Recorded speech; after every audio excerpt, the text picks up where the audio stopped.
नमस्कार दोस्तों, नवरात्रि का पावन त्योहार प्रारंभ हो चुका है।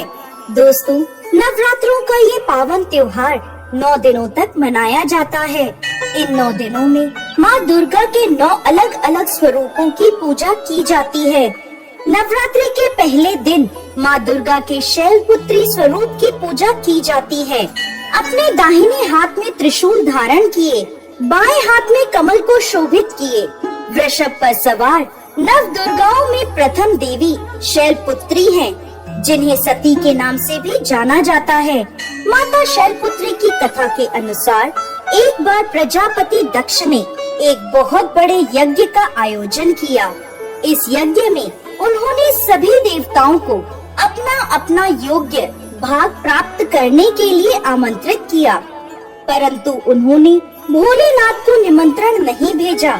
जब माता सती को यह ज्ञात हुआ कि उनके पिता एक अत्यंत विशाल यज्ञ का अनुष्ठान कर रहे हैं, तब उनका मन वहां जाने के लिए बेचैन हुआ। उन्होंने भोलेनाथ को अपने मन की सारी व्यथा बताई। भोलेनाथ बोले, देवी, प्रजापति दक्ष शायद हमसे किसी बात पर रुष्ट हैं, इसलिए उन्होंने सभी देवताओं को अपना अपना यज्ञ भार समर्पित किया है, परंतु उन्होंने हमें नहीं बुलाया, ना ही हमें कोई सूचना भेजी, इसलिए आपका वहां जाना उचित नहीं होगा। भोलेनाथ की यह बात सुनकर माता सती का मन शांत नहीं हुआ।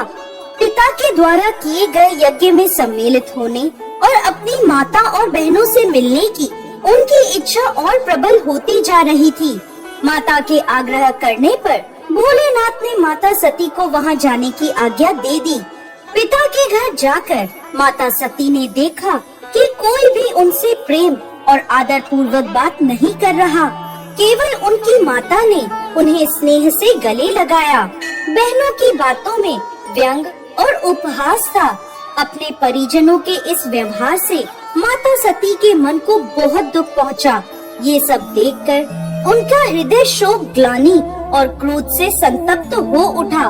वह सोचने लगी, भोलेनाथ की बात ना मानकर यहाँ आकर मैंने बहुत बड़ी गलती करी है। वह अपने पति के इस अपमान को सहन ना कर सकी और उन्होंने अपने उस स्वरूप को वहीं योगाग्नि से जलाकर भस्म कर दिया। इस दुखद घटना को सुनकर भोलेनाथ ने क्रोध में आकर अपने गणों को भेजकर दक्ष के उस यज्ञ का पूर्णतः विध्वंस करवा दिया। सती ने योगाग्नि द्वारा अपने शरीर को भस्म कर अगले जन्म में शैलराज हिमालय की पुत्री के रूप में जन्म लिया। माता शैलपुत्री का जन्म शिला यानी पर्वत से हुआ है, इसलिए इनकी पूजा अर्चना करने से जीवन में स्थिरता आती है। इनकी पूजा अर्चना से वैवाहिक जीवन सुखद हो जाता है और घर में सुख समृद्धि आती है। माता की पूजा अर्चना से मूलाधार चक्र जागृत हो जाते हैं, जिसके फलस्वरूप जीवन में स्फूर्ति और उत्साह का विकास होता है। साथ ही साथ माता शैलपुत्री की पूजा अर्चना से चंद्रमा से जुड़े सभी प्रकार के दोष दूर होते हैं और भक्त को सौभाग्य की प्राप्ति होती है। दोस्तों, नवरात्रि के प्रथम दिन माता शैलपुत्री की पूजा सफेद रंग के विशेष पुष्पों से करें। साथ ही साथ माता को सफेद मिठाई का प्रसाद चढ़ाएं और माता की तस्वीर के आगे कपूर अवश्य जलाएं।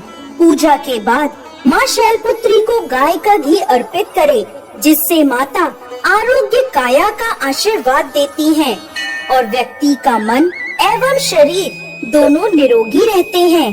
तो दोस्तों, यह थी नवरात्रि के प्रथम दिन पूजी जाने वाली माँ शैलपुत्री की पावन कथा। जय माँ शैलपुत्री।